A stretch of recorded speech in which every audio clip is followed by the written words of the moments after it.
या बजेट आम्ही सगळे म्हणजे सर्वसामान्य सर्वसमावेशक असे बजेट आम्ही एक्सपेक्ट करतात, कारण ज्या दिसाच्यान आम्ही गेले ते एक वर्स it was full of achievements. आम्ही पळयले जर जायत जाल्यार सरकाराचे जे कितें अचिवमेंट्स आसात ते बरे तरेन चल्ले आसा. Doctor Pramod Sawant, the honourable chief minister, in all spheres he has done good and it is appreciated all over the country, and his models are being replicated in other states also.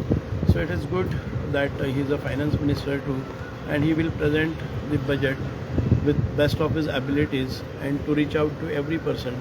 जे आम्ही म्हणतात की स्वयंपूर्ण गोंय, आत्मनिर्भर भारत आणि स्वयंपूर्ण गोंय, आनीक आमी अंत्योदय तत्वाचेर ज्या मनशाक शेवटच्या मनशा पर्यंत पावोवपाचें बजेट आसता.